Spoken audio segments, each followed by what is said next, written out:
Hello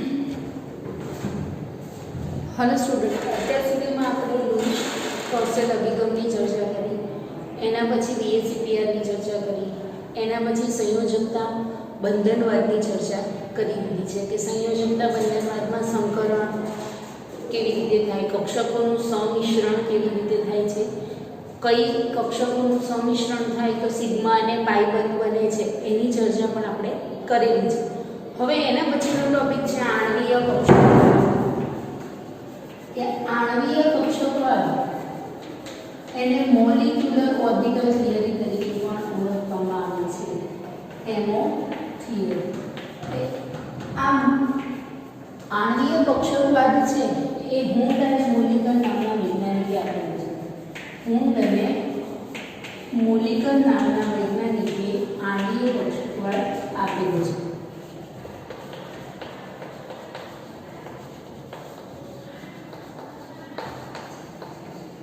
હવે આણ્વીય કક્ષકવાદમાં હુન્ડ અને મોલિકર નામના વૈજ્ઞાનિક એમ કહે છે કે જેમ પરમાણુમાં પરમાણ્વીય કક્ષક હોય છે એમ અણુમાં આણ્વીય કક્ષક આવેલી હોય છે. કે પરમાણુમાં પરમાણ્વીય કક્ષક હોય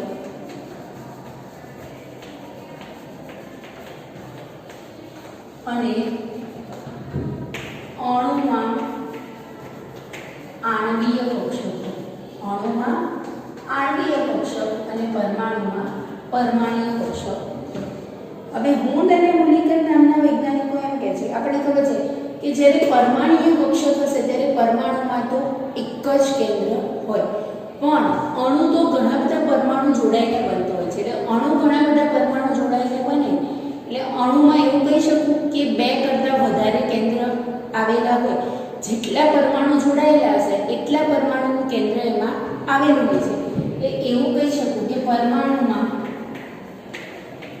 એક જ કેન્દ્ર જોવા મળે. જ્યારે અણુમાં એક કરતાં વધારે કેન્દ્ર હોય છે. હવે જ્યારે આપણે આગળ સંયોજકતા બંધનવાદમાં એવું શીખી ગયા કે જ્યારે પરમાણ્વીય કક્ષકોનું સંમિશ્રણ થાય ત્યારે અણુની રચના થતી હોય છે. તો અહીંયા પણ શું છે કે પરમાણ્વીય કક્ષકોનું સંમિશ્રણ થાય કે જેટલી પરમાણ્વીય કક્ષકોનું સંમિશ્રણ થયું હોય એટલી નવી આપણને આણ્વીય કક્ષકો મળતી હોય છે.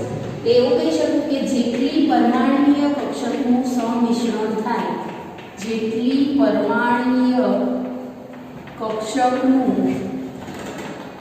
સંમિશ્રણ થાય તેટલી નવી આણ્વીય કક્ષકની રચના થાય છે. જેટલી પરમાણુ, ધારો કે બે પરમાણ્વીય કક્ષકોનું સંમિશ્રણ થાય તો આપણને નવી જે પરમાણ્વીય કક્ષક, નવી જે આણ્વીય કક્ષકો મળે છે એ આણ્વીય કક્ષકો કેટલી મળે? બે જ મળતી હોય છે.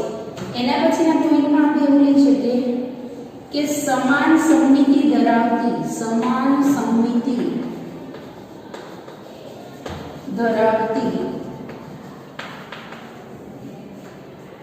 અને સમાન ઊર્જા ધરાવતી કક્ષકોનું જ સંમિશ્રણ થાય. આપણે સંયોજકતા બંધનવાદમાં શીખ્યા છીએ કે સરખા તરંગ વિધેય ધરાવતી, સરખો દિક વિન્યાસ ધરાવતી કક્ષકોનું સંમિશ્રણ થાય.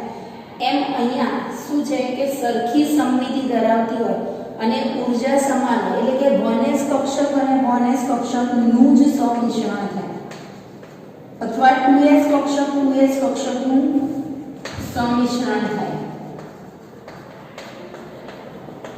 પણ 1s 2s નું સંમિશ્રણ શક્ય નથી. એટલે કે સમમિતિ સરખી હોય તો ને તો જ એનું સંમિશ્રણ થાય, અથવા સરખી ઊર્જા હોય તો એનું સંમિશ્રણ થાય. અને જ્યારે આણ્વીય કક્ષકની રચના થાય એટલે જે કક્ષકોનું રૈખિક સંગઠન છે, કક્ષકોનું રૈખિક સંગઠન નો સરવાળો કરતા બંધ કારક કક્ષકો મળે. કેવી રીતે મળે આપણે જોઈએ. અને તરંગ વિધેયની બાદબાકી કરતા બંધ પ્રતિકારક કક્ષકોની રચના થાય. આપણે એની અભિધારણા કહી શકીએ કે તરંગ વિધેય psi a plus psi b નું જ્યારે સંકલન થાય ત્યારે તમને psi ab મળે, એટલે બંધ કારક કક્ષકો બને છે. આની સમમિતિ પણ સમાન હોય છે. અને psi a minus psi b થાય ત્યારે જે કક્ષકો મળે છે એ બંધ પ્રતિકારક કક્ષકો મળે એવું કહી શકાય. બંધ પ્રતિકારક કક્ષક એટલે કે જ્યારે પરમાણુય કક્ષકો છે એ પરમાણુય કક્ષકનું સંમિશ્રણ આપણને મળે છે. એમાં જ્યારે કક્ષકોનું રેખીય સંગઠન થાય ને, કારણ કે આપણે પરમાણુય કક્ષકો છે અને તરંગ વિધેય તરીકે દર્શાવીએ છીએ, એટલે એવું કહી શકું કે જે તરંગ વિધેય છે એનો સરવાળો કરું છું ત્યારે મને બંધ કારક કક્ષક મળે છે. અને એની જ્યારે બાદબાકી કરવામાં આવે છે ત્યારે મને શું મળે છે? બંધ પ્રતિકારક કક્ષકો મળે છે. તો આ જે ચર્ચા થઈ એ શું છે કે હુન્ડ અને મુલિકન નામના વૈજ્ઞાનિકે આણ્વીય કક્ષકો માટે જે અભિધારણાઓ સૂચી હતી, અભિધારણાઓ કે આવી રીતે સંમિશ્રણ થાય તો આવી આણ્વીય કક્ષકો મળે, એની આપણે ચર્ચા કરી. અને એમાં કેવું હોય છે કે બીજી એક વસ્તુ આપણે એ યાદ રાખીશું કે જ્યારે પરમાણુય કક્ષકોનું સંમિશ્રણ થાય અને આણ્વીય કક્ષકોની રચના થાય, મેં કીધું કે જેટલી કક્ષકોનું સંમિશ્રણ થયું હોય એટલી જ આપણને સામે આણ્વીય કક્ષક મળે છે. એટલે કે ધારો કે બે 1s કક્ષક એટલે કે બે પરમાણુય કક્ષકોનું સંમિશ્રણ થયું તો મને બે આણ્વીય કક્ષક મળે. પણ એકમાં શું થાય છે કે જે એનો તરંગ વિધેયનો સરવાળો કરું છું એટલે મને જે કક્ષક મળે છે એ કેવી મળે છે? બંધ કારક કક્ષક. અને તરંગ વિધેયની જ્યારે બાદબાકી કરું છું ત્યારે મને શું મળે છે? બંધ પ્રતિકારક કક્ષકો મળતી હોય છે. એટલે એવું કહી શકાય મારે. અને બીજી એક વસ્તુ એ યાદ રાખીશું કે આ જે આણ્વીય કક્ષકો છે એમાં જે તરંગ વિધેયની વહેંચણી છે એ અક્ષની ઉપર એ વહેંચણી થતી હોય તો સિગ્મા કક્ષકોની રચના થતી હોય છે. અને અક્ષને સમાંતર વહેંચણી થતી હોય તો પાઈ કક્ષકની રચના થાય છે એવું કહી શકું. અને એમાં જે ઇલેક્ટ્રોનની ગોઠવણી છે એ ઇલેક્ટ્રોનની ગોઠવણી માટે જે નિયમો છે એ કોના જેવા? કે ઇલેક્ટ્રોનની ગોઠવણીના જે નિયમ છે એ પરમાણુય કક્ષક જેવા જ છે.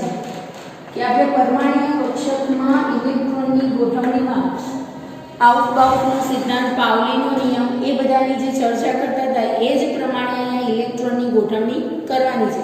પણ મેં કીધું એમ કે આ રેખીય સંગઠન કેવી રીતે થાય છે અને આમાં જે સંમિશ્રણ છે એ વિરુદ્ધ કેવી રીતે છે એની આપણે ચર્ચા કરીએ.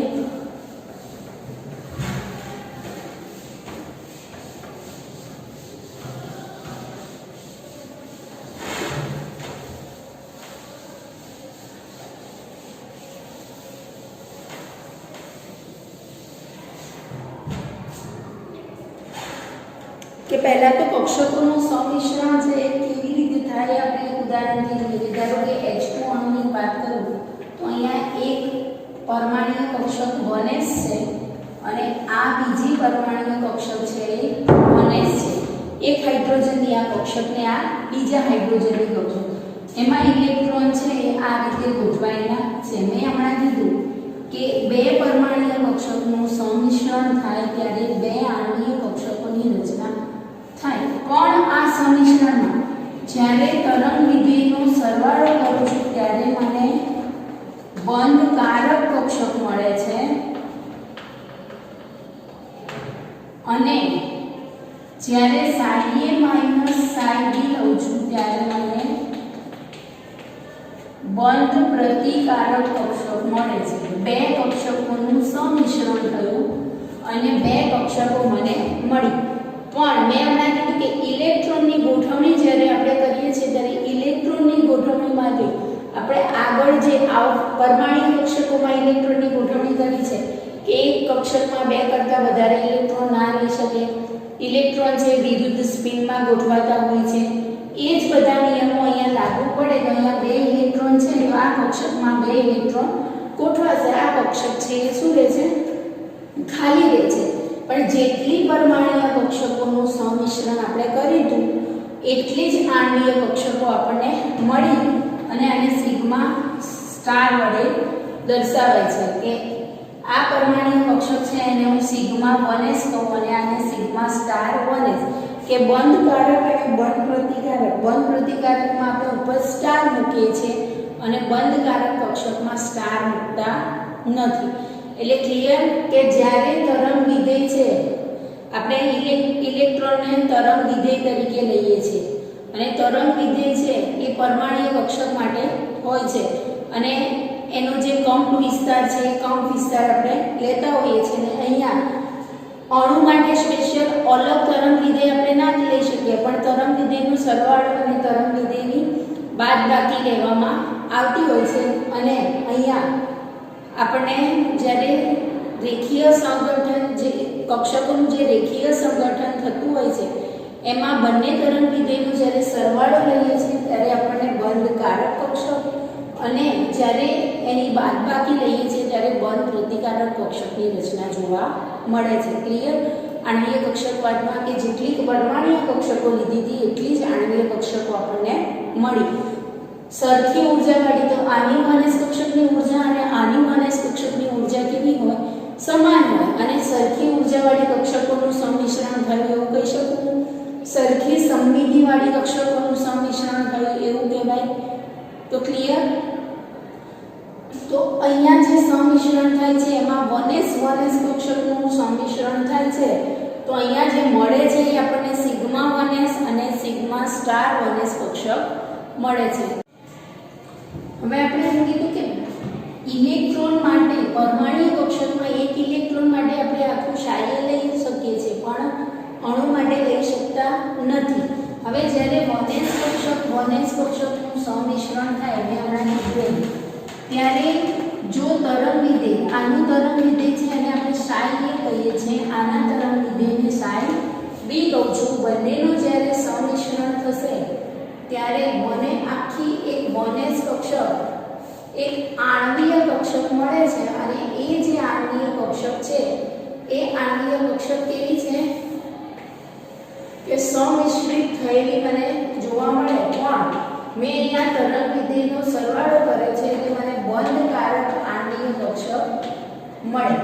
પણ બંધ પ્રતિકારક કક્ષકની જ્યારે વાત કરું છું ત્યારે બંધ પ્રતિકારક કક્ષકમાં નોડલ ઉત્પન્ન થતા નથી કે કક્ષકો છે એનું સંમિશ્રણ થઈ જાય છે. પણ હું જ્યારે psi a minus psi b લઈશ આ 1s કક્ષકનું સંમિશ્રણ થાય છે. જ્યારે તરંગ વિધેયની બાદબાકી લઉં છું ત્યારે અહીંયા વચ્ચે છે એ નોડલની રચના થઈ જતી હોય છે. એટલે એવું કહી શકું કે બંધ પ્રતિકારક કક્ષક જ્યારે બને ત્યારે એનું સંપૂર્ણ સંમિશ્રણ ના થાય પણ વચ્ચે આપણને નોડલ ઉત્પન્ન થયેલું જોવા મળે છે. અને નોડલમાં અહીંયા જે ચાર્જ છે એ પ્રમાણે આપણે ચાર્જ બતાવી શકીએ છીએ. આ 1s કક્ષકનું સંમિશ્રણ થયેલું છે એવું કહી શકું. હવે હું 2pz કક્ષક લઉં તો 2pz કક્ષક આપણે આ રીતે બતાવીએ છીએ. ત્યારે હું psi a plus psi b કરું સમમિતિને એ બધું આપણા જે રૂલ હતા સંયોજકતા બંધનવાદના એ પ્રમાણે જ છે કે અહીંયા કક્ષકોનું સંમિશ્રણ થઈ જ્યારે આણ્વીય કક્ષકની રચના થશે ત્યારે આપણને આ રીતની રચના મળે છે અને આ સિગ્મા pz કક્ષકનું સંમિશ્રણ થાય છે. પણ અહીંયા psi a minus psi b કરીશ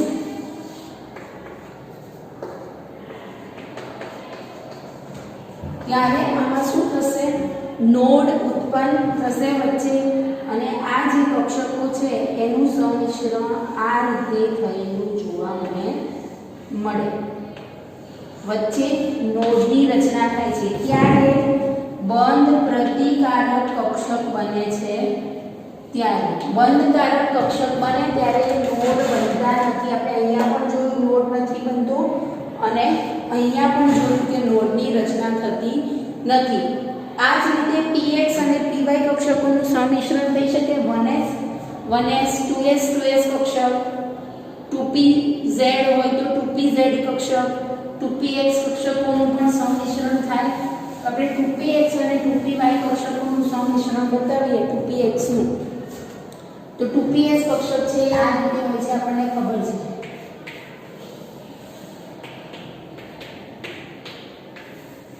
આનો જ્યારે તરંગ વિધેયનો સરવાળો કરીશું ત્યારે આપણને બંધકારક કક્ષક મળશે અને તરંગ વિધેયની જ્યારે બાદબાકી કરીશું ત્યારે અહીંયા નોડ ઉદ્ભવશે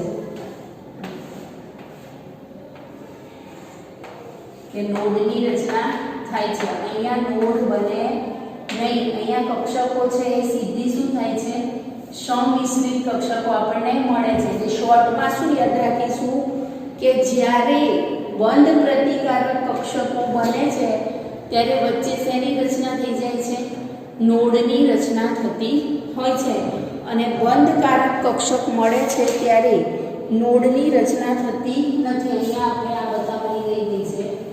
આ રીતે કક્ષકોનું સંમિશ્રણ થતું હોય છે અને નોડની રચના થતી નથી. જ્યારે અહીંયા છે નોડની રચના થાય છે. તો ક્લિયર. જ્યારે પણ આણ્વીય કક્ષકો બને છે ત્યારે બંધકારક કક્ષકોમાં નોડની રચના થતી નથી અને બંધ પ્રતિકારક કક્ષકમાં નોડની રચના થાય છે કે નોડ બનતા હોય છે. તો શોર્ટમાં બીજું શું યાદ રાખીશું કે જ્યારે તરંગ વિધેયનો સરવાળો કરવામાં આવે ત્યારે બંધકારક કક્ષકની રચના થાય અને તરંગ વિધેયની જ્યારે બાદબાકી કરવામાં આવે છે ત્યારે બંધ પ્રતિકારક કક્ષક બને અને બંધકારક કક્ષક છે એને આપણે સાઈ અને બંધ પ્રતિકારક છે એને સ્ટાર વડે દર્શાવીએ છીએ. બંધકારક કક્ષક છે એને બોન્ડિંગ મોલિક્યુલર ઓર્બિટલ કહેવાય અને અબંધકારક કક્ષક છે એને ATMO એટલે કે એન્ટી બોન્ડિંગ મોલિક્યુલર ઓર્બિટલ તરીકે ઓળખવામાં આવે છે. ક્લિયર. હવે બંધકારક અને બંધ પ્રતિકારક કક્ષકમાં બંધકારક જે કક્ષકો છે એ બંધકારક કક્ષકોના નામ જોઈએ તો સિગ્મા અને પાઈ કક્ષકો છે અને બંધ પ્રતિકારક કક્ષકોમાં સિગ્મા સ્ટાર અને પાઈ સ્ટાર કક્ષક જોવા મળે છે. એટલે જે પ્રતિકારક છે એને આપણે સ્ટાર વડે દર્શાવીશું અને જે બંધકારક છે એની ઉપર સ્ટાર બનાવતા નથી. હવે સિગ્મા અને પાઈ કક્ષક ક્યારે બને અને સિગ્મા સ્ટાર અને પાઈ સ્ટાર ક્યારે બને? તો આપણે કીધું કે બંધકારક કક્ષકને આપણે સિગ્મા અને પાઈ કીધી. બંધ પ્રતિકારકને શું કીધું? સિગ્મા સ્ટાર અને પાઈ સ્ટાર. બીજી એક વસ્તુ એ યાદ રાખીશું કે બંધકારક કક્ષકના જે ઇલેક્ટ્રોન છે બંધકારક કક્ષકના ઇલેક્ટ્રોન જે છે એને આપણે Np કહીશું અને બંધ પ્રતિકારક કક્ષકમાં જે ઇલેક્ટ્રોન રહેલા છે એને આપણે Na કહીશું. કેમ Np અને Na? તો અહીંયા બોન્ડિંગ મોલિક્યુલર ઓર્બિટલના ઇલેક્ટ્રોન અને અહીંયા એન્ટી બોન્ડિંગ મોલિક્યુલર ના જે ઇલેક્ટ્રોન છે એને આપણે Na કીધા છે. ઇલેક્ટ્રોનની ગોઠવણી કેવી રીતે કરવાની એ તો આપણને ખબર છે. બીજી એક વસ્તુ આપણે એ યાદ રાખીશું કે આપણે સંયોજકતા બંધનવાદમાં શીખ્યા કે જે કક્ષકો સિગ્મા બંધ બનાવતી હોય ને એ કક્ષકો અહીંયા સિગ્મા કક્ષકની રચના કરે છે. શું શીખ્યા? તો આપણે જોયું કે SS કક્ષકનું સંમિશ્રણ થાય પણ અહીંયા આપણે શું લઈશું 1s 1s કક્ષકનું સંમિશ્રણ થાય તો સિગ્મા બંધ બનશે. પછી 2pz 2pz કક્ષકનું સંમિશ્રણ થાય ત્યારે સિગ્મા બંધ બનશે. એટલે કે s કક્ષકોનું સંમિશ્રણ થશે ને ત્યારે સિગ્મા કક્ષક બનશે અને p કક્ષકોમાં જે કક્ષક 2pz છે એ સિગ્મા કક્ષકની રચના કરશે અને 2px કક્ષકોનું સંમિશ્રણ થશે તો અને 2py કક્ષકોનું સંમિશ્રણ થશે તો પણ પાઈ બનશે. પણ અહીંયા 1s કક્ષકોનું એમાં આપણે psi a plus psi b કરીએ છીએ એટલે સિગ્મા કક્ષક મળશે.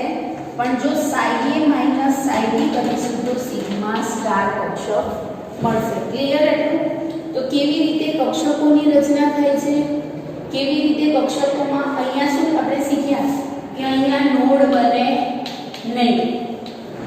જ્યારે બંધકારક કક્ષકો બનશે ત્યારે નોડની રચના થતી નથી અને બંધ પ્રતિકારક કક્ષકોમાં નોડની રચના થાય. આ બધું તફાવતમાં પૂછે કે બંધકારક આંટીય કક્ષક અને બંધ પ્રતિકારક આંટીય કક્ષકનો તફાવત આપો. તો આપણે પહેલા તો શું લખી શકીએ તફાવતના મુદ્દામાં? તો જ્યારે તરંગ વિધેયનો સરવાળો કરવામાં આવે છે ત્યારે બંધકારક કક્ષક મળે, તરંગ વિધેયની બાદબાકી કરીએ છીએ ત્યારે બંધ પ્રતિકારક કક્ષક મળતી હોય છે. બંધકારક કક્ષકમાં સિગ્મા અને પાઈ કક્ષક છે, બંધ પ્રતિકારક કક્ષકમાં સિગ્મા સ્ટાર અને પાઈ સ્ટાર કક્ષકો મળતી હોય છે. સરખી ઊર્જા ધરાવતી કક્ષકો છે એનું સમાન સમમિતિથી સંમિશ્રણ થાય તો બંધકારક કક્ષકોનું મતલબ કે પૂરક સંકલન થાય, પૂરક સંમિશ્રણ થાય છે ત્યારે આપણને શું મળે છે? બંધકારક કક્ષકો મળે છે. અને એનું વિરોધક સંગઠન થાય છે ત્યારે આપણને શું મળે છે? બંધ પ્રતિકારક કક્ષકો મળતી હોય છે. તો ક્લિયર કે બંધકારક કક્ષકો ક્યારે મળે, બંધ પ્રતિકારક કક્ષકો ક્યારે મળે? બંધકારક કક્ષકના ઇલેક્ટ્રોન કોને કહીશું? બંધ પ્રતિકારક કક્ષકના ઇલેક્ટ્રોન કોને કહીશું? હવે આપણે કક્ષકોની રચના તો કરી દીધી કે કક્ષકો આ રીતે બની, પણ અણુ છે એ સ્થિર છે કે મતલબ કે અણુ છે એ એમાં જે ઇલેક્ટ્રોન છે એના આધારે આપણે એનો બંધ ક્રમાંક શોધીશું. એના પરથી આપણે એની સ્ટેબિલિટી નક્કી કરી શકતા હોઈએ છીએ. તો બંધ ક્રમાંક શોધવા માટેનું સૂત્ર આવું છે કે બંધ ક્રમાંક બરાબર 1/2 Nb - Na. તો આના પરથી આપણને અણુનો શું મળે છે? આણ્વીય કક્ષકવાદમાં તમને અણુનો બંધ ક્રમ આપણે શીખી ગયા કે લુઈસ ક્રોસેલ અભિગમમાં આપણે અણુનો બંધ ક્રમાંક કેવી રીતે શોધતા હતા? તો એમાં જેટલા ગુણક બંધ હતા એ ગુણક બંધને આધારે આપણે એનો બંધ ક્રમાંક શોધતા હતા. હવે આણ્વીય કક્ષકવાદમાં બંધ ક્રમાંક શોધવો હોય તો શું કરવાનું કે આનું સૂત્ર આવું છે કે 1/2 Nb - Na. તો Nb શું છે? આપણે હમણાં જ કીધું કે બંધકારક કક્ષકના ઇલેક્ટ્રોન અને બંધ પ્રતિકારક કક્ષકના ઇલેક્ટ્રોન. હવે એવું કહે છે કે જો Nb > Na હોય તો જે અણુ બન્યો છે એ અણુ કેવો હોય છે? સ્થાયી હોય છે. Nb > Na હોય અને Nb <Na હોય તો અણુ છે એ કેવો હોય છે? અસ્થાયી અણુની રચના થતી હોય છે. કે અણુ Nb > Na એટલે કે બંધકારક કક્ષકમાં ઇલેક્ટ્રોનની સંખ્યા બંધ પ્રતિકારક કક્ષકના ઇલેક્ટ્રોન કરતાં વધારે હોય ત્યારે શું થતું હોય છે કે જે આપણને અણુની રચના થાય છે એ અણુ કેવો મળે છે? સ્થાયી મળે છે. પણ જો બંધ પ્રતિકારક કક્ષકમાં ઇલેક્ટ્રોનની સંખ્યા વધી જાય તો આપણને મળતો જે અણુ છે એ અણુ સ્થાયી હોતો નથી. એટલે ક્લિયર કે આણ્વીય કક્ષકવાદમાં જ્યારે અણુની સ્થાયીતા નક્કી કરવી હોય ત્યારે આપણે એમાં રહેલા ઇલેક્ટ્રોનનો ઉપયોગ કરી એ જે તે અણુ છે એ સ્થાયી છે કે નથી એ જોઈ શકતા હોઈએ છીએ. ક્લિયર કે જો Nb - Na કરી અને 0 આન્સર આવે તો મતલબ કે અણુની રચના શક્ય નથી. અહીંયા NP ગ્રેટર ધેન Na હોય તો અણુ સ્થાયી હોય અને NP લેસ ધેન Na થાય તો અણુ છે એ શું થશે? અસ્થાયી અણુની રચના અહીંયા થતી હોય છે. તો ક્લિયર આણ્વીય કક્ષકવાદમાં શું થાય કે જેટલી પરમાણ્વીય કક્ષકોનું સંમિશ્રણ થયું છે એટલી જ નવી આણ્વીય કક્ષકોની રચના થતી હોય છે. સરખી ઊર્જા ધરાવતી કક્ષકોનું જ સંમિશ્રણ થાય, સરખી સમમિતિ ધરાવતી કક્ષકોનું જ સંમિશ્રણ થઈ આપણને આણ્વીય કક્ષકો મળે છે. પરમાણ્વીય કક્ષકો હોય ત્યારે પરમાણુમાં એક જ કેન્દ્ર હોય એટલે પરમાણ્વીય કક્ષકો એક જ કેન્દ્ર સાથે સંકળાયેલી હોય છે, જ્યારે નવી જે આણ્વીય કક્ષકો બને છે એ વધારે કેન્દ્ર સાથે સંકળાયેલી હોય છે. કેમ? તો પરમાણુઓ ભેગા થઈ અણુની રચના કરે છે. બીજી એક વસ્તુ એ યાદ રાખવાની છે કે તરંગ વિધેયનો જ્યારે સરવાળો કરીએ છીએ ત્યારે આપણને બંધકારક આણ્વીય કક્ષક મળે છે અને તરંગ વિધેયની જ્યારે બાદબાકી કરીએ છીએ ત્યારે બંધ પ્રતિકારક આણ્વીય કક્ષકની રચના થતી હોય છે. અને હંમેશા બીજી એક વસ્તુ યાદ રાખીશું કે DMO એટલે કે બંધકારક આણ્વીય કક્ષક કરતા ABMO એટલે કે બંધ પ્રતિકારક આણ્વીય કક્ષકની ઊર્જા હંમેશા વધારે હોય. કેમ? તો બંધકારક આણ્વીય કક્ષક બને ત્યારે ઊર્જા ઘટે છે અને પહેલામાં વધે છે. એટલે જ્યારે આપણે અણુની રચના કરીશું અને આણ્વીય કક્ષકોની ગોઠવણી કરીશું એટલે બતાવીશું કે આપણે બંધકારક કક્ષકને નીચે બતાવીશું અને બંધ પ્રતિકારક કક્ષકને ઉપર બતાવીશું. પણ ક્લિયર કે તરંગ વિધેયનો સરવાળો કરીએ છીએ તો બંધકારક મળે છે કક્ષક આપણને અને તરંગ વિધેયની બાદબાકી કરીએ છીએ ત્યારે આપણને બંધ પ્રતિકારક કક્ષકોની રચના મળતી હોય છે. હવે અહીંયા એમ કીધું કે સરવાળો કર્યો એનો મતલબ શું છે કે એ જે બે કક્ષકોનું સંગઠન થાય છે, સંમિશ્રણ થાય છે, એ પૂરક સંગઠન છે એવું કહીશું. અને અહીંયા વિષમ સંગઠન થાય છે એવું કહીશું કે જ્યારે બંધકારક કક્ષકોની રચના થાય ત્યારે કેવું સંગઠન થયું? પૂરક, યોગ્ય સમમિતિથી એનું સંગઠન થયું છે એટલા માટે મને બંધકારક કક્ષકો મળી. અને વિષમ સંગઠન થતું હશે એટલે શું થશે કે ઊર્જા શું થાય? વધી જાય. આપણે સંયોજકતા બંધનવાદમાં પણ શીખ્યા હતા કે પ્લસ માઇનસનું સંમિશ્રણ થાય છે પણ ઊર્જા શું થાય છે? વધી જાય છે. ઊર્જા વધી જાય એટલે કક્ષકોનું સંમિશ્રણ થયું પણ એની સ્ટેબિલિટી ના હોય. તો ક્લિયર અહીંયા કે વિષમ સંગઠન થાય ત્યારે બંધ પ્રતિકારક કક્ષકો બને અને બંધ પ્રતિકારક કક્ષકો મળે એટલે વ્યવસ્થિત એનું મિશ્રણ ના થયું એટલે વચ્ચે શું થાય? નોડ ઉત્પન્ન થાય. ને કેવા નોડ ઉત્પન્ન થાય આપણે જોઈ લીધા છે. અને બંધકારક કક્ષકોમાં નોડની રચના થતી નથી. ક્લિયર? બંધકારક કક્ષકોમાં આપણે કઈ કક્ષકો લઈશું? સિગ્મા અને પાઈ. બંધ પ્રતિકારક કક્ષકોમાં આપણે સિગ્મા સ્ટાર અને પાઈ સ્ટાર કક્ષકોની રચના થશે. હવે જે બંધકારક કક્ષકના ઇલેક્ટ્રોન છે એટલે કે બંધકારક સ્ટાર વગરની જે કક્ષકોમાં ઇલેક્ટ્રોન હોય એને શું કહેવાય? બંધકારક કક્ષકના ઇલેક્ટ્રોન. અને સ્ટાર વાળી કક્ષકમાં જે ઇલેક્ટ્રોન છે એને બંધ પ્રતિકારક કક્ષકના ઇલેક્ટ્રોન તરીકે આપણે ઓળખી શકીએ છીએ. ક્લિયર? હવે સિગ્મા કક્ષક કોણ બનાવશે? તો આપણે કીધું હતું કે જે કક્ષકોનું સંમિશ્રણ થાય અને સિગ્મા બંધ બને છે તો અહીંયા SS કક્ષકનું સંમિશ્રણ આપણે કરતા હતા તો સિગ્મા બંધની રચના થતી હતી.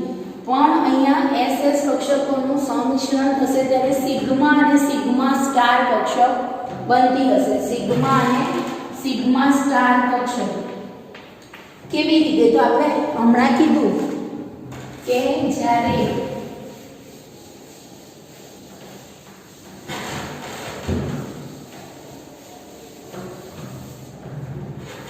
પૂરક સંગઠન થતું હશે કે SS કક્ષક છે એ SS કક્ષકનું પૂરક સંગઠન થાય એટલે આપણે શું કરીએ છીએ? તરંગ વિધેય સાઈ જે છે એનો સરવાળો શ્રોડિંજર સમીકરણમાં તરંગ વિધેય આવે છે આપણે સેકન્ડ ચેપ્ટરમાં શીખેલા છે. તો જ્યારે બે SS કક્ષકનું પૂરક રૈખિક સંગઠન થાય છે ત્યારે આપણને સિગ્મા કક્ષક મળે છે અને અહીંયા કોઈ નોડ ઉત્પન્ન થતું નથી.